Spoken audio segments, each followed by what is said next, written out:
We often hear people say first wives are the ones that suffer the most in polygyny. And let's be honest, there is a lot of truth in that. But there is something we don't talk about often, which is some of the actions or inactions of first wives that worsens the hurt or the pain of polygyny for them. Assalamu alaikum wa rahmatullahi wa barakatuh. My name is Haritha and my kunya is Sulaim. Welcome to my channel. So no matter how prepared, no matter how ready, no matter all the preparations you think you have made, how mentally ready you think you are for polygyny, when polygyny happens, it's going to shake you to the core, to your core. Let's be honest. And this isn't even about spirituality, how holy you are, how much of iman you've got. However, there are certain things that will worsen or that could worsen polygyny for a first wife. Number one, a life solely dependent on the man for survival. Yes, we should depend on our men. Our men should be our providers, our protectors, should be a lot of things to us. But in a situation whereby you as a woman, as a first wife now, put your entire life on hold, beyond being a wife, there is nothing else we can say you are. No career, no hobbies, no interest. You have no life outside your husband, no friends. I think that's even too much work to dump on one person. No life, no community, no society that you belong to, nothing. It's just your husband. Ever since you got married or even met him, it's been him, and him. Of course, when polygyny happens, it's going to shake you more than it's going to shake a first wife who has a life outside her man. A woman, let's say for example, she has a career and she has friends, so she will be able to cope better than you whose entire existence is tied to your man. The second point that could worsen polygyny for a first wife is a first wife who had the capacity to be better than she is but refused to, or just succumb to the excuses that presented themselves, right? For example, maybe there is something your man had always wanted you to do, he has mentioned it to you time and over again, but you keep coming up with excuses or why you cannot do it or why that thing cannot be done. Let's say an instance would be if you are a woman who is not very hygienic, for example. Maybe personal hygiene is very poor, or even the environmental hygiene is also poor, and you say, "Oh, you're taking care of kids, you're stressed, you're this." So, or maybe even the intimacy. He also mentioned that, oh, our intimacy is lacking and we need to do better, but you just don't care because you have all the excuses in the world, right? Now, polygyny is going to hurt you differently because you're going to feel threatened by the possibility of the incoming wife being all of what you have not been able to be. See, there is nobody polygyny will not shake. There is nobody even say, "Oh, I didn't care, I did." It's a lie. We probably would care lesser than some or more than some other people, but everyone would care. Except, of course, like you don't care at all about your man. If you care about in the slightest, form about this man, you would definitely care. You would definitely shake. That polygyny is just about to happen, right? But there are certain women who are so grounded in who they are as a wife that is just natural jealousy of, oh, my man is taking another woman that they would have to deal with.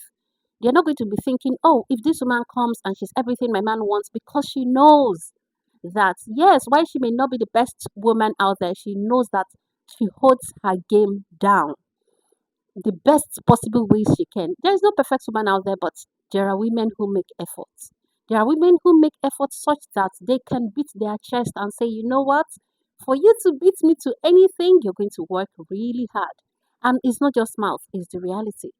So they'll feel threatened by the women coming, but not as much as you who had so many areas of improvement, but you didn't. Number three reason that worsens polygyny for some first wives is the mindset. Yes, the mindset or the belief that you have suffered with the man. There are women who, because of the times they started or everything they've been through with the man, they automatically believe that this man, to compensate their sacrifice, would not take another wife. Or maybe it's not even due to sacrifice being made. You just feel that your man loves you too much and you are his four-in-one wife. You have convinced yourself that no, polygyny is not happening, either because of the sacrifices you've made, or because of how much you feel your man loves you, or because you have been in that marriage for some decades and you just feel too comfortable to believe, oh, It's not happening again. It's just going to be me. I'm his four in one. When polygyny happens, it's going to hit you in a different and deeper way than it would hit somebody who at least entertain the likelihood of it happening. That's when it will take you to, especially if you have even been somebody who is vocal about it with your friends or family that, oh, no, my man is not that kind of person. He's not going to. And if there is something men know how to do very well, is how to shock women. They will shock you when you least expect it. I mean, a lot of men, not all. So just to be on the safe side, don't have that mindset, oh, it's never going to happen. Entertain it. Every Muslim man has the possibility of going polygynous at any time. It doesn't matter if your marriage is already 40 years old. He can do it when you are both old and gray. Another reason that can worsen polygyny is if, for example, you have threatened your man when he mentioned the idea or the notion of polygyny. You have threatened him so much that he fears that if he informs you before doing it, there is going to be issues. And so he does it without informing you. When you eventually find out, it will hurt you more than the woman who was taken along, who was carried along in the process of polygyny. This is not to say there are no men who actually go ahead to do these things, even though they have very welcoming first wives or first wives that didn't even stress them. Of course, there are men who just love secrecy. Another point that could worsen polygyny for you as a first wife, more than another first wife, is deprivation of luxury. If there were certain things your man could afford, but you just feel, oh, he shouldn't worry, you're the goody goody wife, the understanding wife, you just preferred not to, but then just let it go. And then he's bringing another wife who is very interested in those things you had rejected somehow. It's going to hurt you because you're now going to start thinking, oh, this man is doing too much for her. And sometimes, yes, there are men who do that. They did very little for their first wives and so much for the incoming wife.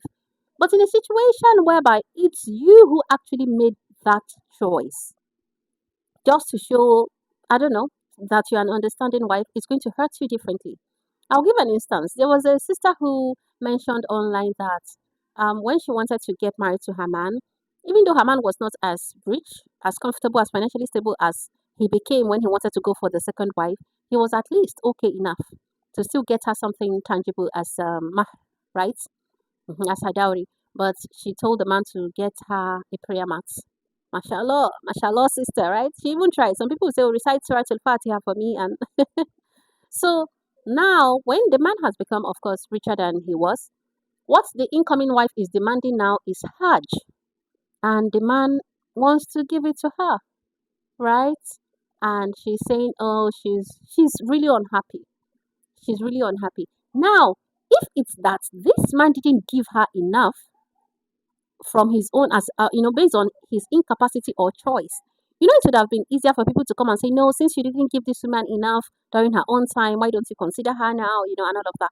How do you say this now? Especially when people are aware that that was what you requested. It's not like you requested for something bigger and he said, oh, please kindly calm down. I don't have the means to give you that.